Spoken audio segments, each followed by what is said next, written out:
അപകടമുണ്ടാകുമ്പോൾ പരമാവധി ആളുകളെ സുരക്ഷിത സ്ഥാനത്തേക്ക് മാറ്റാനാണ് ശ്രമിച്ചതെന്ന് Kottayam medical college superintendent doctor T K. Jayakumar media വണ്ണിനോട്. അപകടമുണ്ടാകുമ്പോൾ തുടക്കത്തിൽ തന്നെ വസ്തുതാപരമായി പഠിച്ച് കാര്യങ്ങൾ പറയാൻ കഴിയില്ല. 15 മിനിറ്റ് കൊണ്ട് അപകടമുണ്ടായ വാർഡിലെ മുഴുവൻ പേരെയും സുരക്ഷിതമായി മാറ്റി. പ്രതികരണങ്ങൾക്ക് ഉള്ള സമയം അനുയോജ്യമായിരുന്നില്ല.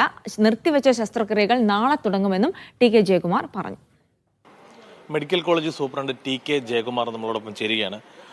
ഇപ്പോൾ ഉണ്ടായിരിക്കുന്ന അപകടത്തിൻ്റെ പശ്ചാത്തലത്തിൽ ഒട്ടേറെ വിമർശനങ്ങൾക്ക് കേൾക്കേണ്ടി വരുന്നുണ്ട്. എന്താണ് ഈ ഘട്ടത്തിൽ പറയാനുള്ളത്? ഒരു അപകടമുണ്ടാകുമ്പോൾ നമ്മുടെ ഏറ്റവും പ്രധാനപ്പെട്ട, പ്രത്യേകിച്ച് ആശുപത്രി ഏറ്റവും പ്രധാനപ്പെട്ടതെന്ന് പറഞ്ഞാൽ അതുമായിട്ട് ബന്ധപ്പെട്ട പേഷ്യൻസിനെ സുരക്ഷിത സ്ഥാനങ്ങളിലേക്ക് എത്തിക്കുക.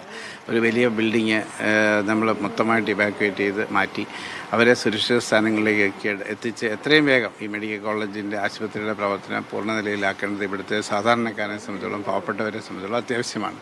അതിനുള്ള പ്രവർത്തനങ്ങൾ നടത്തിക്കൊണ്ടിരിക്കുന്നു. സാറേ, അപകടത്തിനന്ന് വൈകിട്ട് തന്നെ ആദ്യഘട്ടത്തിലുള്ള പ്രാഥമിക വിവരങ്ങൾ കൈമാറിയതിൽ ഒരു വീഴ്ച സംഭവിച്ചു എന്ന് സാറ് സമ്മതിച്ചിരുന്നു. അതൊരു ജാഗ്രതക്കുറവ് അങ്ങനെ ഉണ്ടായിരുന്നു? ഒരു അപകടം ഉണ്ടാകുമ്പോൾ നമ്മളെല്ലാവരും ഡിസ്ട്രസ്ഡാണ് അല്ലേ, ഓടി എത്തുന്നു, അവിടെയുള്ള കുറേ പ്രശ്നങ്ങൾ കാണുന്നു. അപ്പോൾ അവിടെ വെച്ച് വസ്തുതാപരമായി എല്ലാം പഠിച്ചിട്ട് ഒരു ആൻസർ ചെയ്യുക എന്ന് പറയുന്നത് ഇമ്പോസിബിളാണ്. ഞങ്ങളൊക്കെ പ്രൊഫഷണൽസാണ്, ഒരു ഡോക്ടേഴ്സാണ്. ഇത് മീഡിയയോ രാഷ്ട്രീയത്തെയോ ഒന്നും നോക്കിയിട്ടല്ല, നമ്മുടെ മനസ്സിൽ അന്നേരം തോന്നുന്ന കാര്യങ്ങളനുസരിച്ച് നമ്മൾ കൊണ്ടുപോയിട്ട് പോകും. പിന്നെ ഒരു അപകട സ്ഥലത്തെ രക്ഷാപ്രവർത്തനം എന്ന് പറയുന്നത് പൂർണ്ണമായിട്ടും ഒരു പ്രൊഫഷണൽ ജോബാണ്.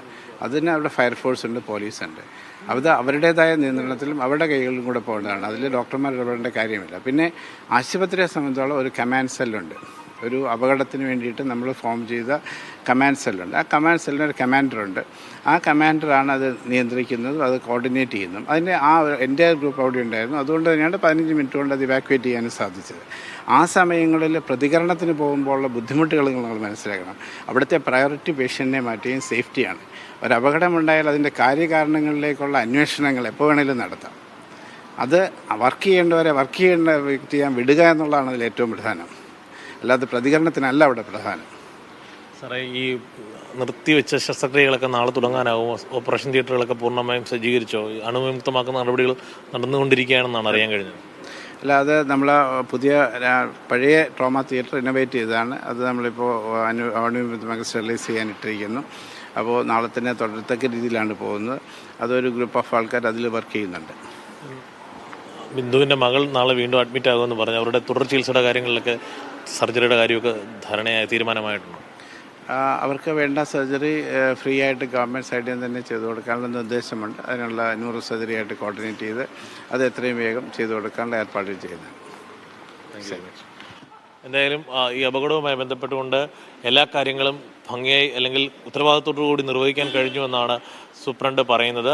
അതോടൊപ്പം തന്നെ ഓപ്പറേഷൻ തിയേറ്ററുകളുടെ പ്രവർത്തനം നാളെ പുനരാരംഭിക്കും. അതോടൊപ്പം ബിന്ദുവിൻ്റെ മകൾ നവമിയുടെ ചികിത്സയും വേഗത്തിൽ ഉറപ്പാക്കും. ശസ്ത്രക്രിയ പൂർണ്ണമായും സൗജന്യമായ സർക്കാരിൻ്റെ നിർദ്ദേശം അനുസരിച്ച് നൽകുമെന്നും സൂപ്രണ്ട് ടി.കെ. ജയകുമാർ വ്യക്തമാക്കുന്നു.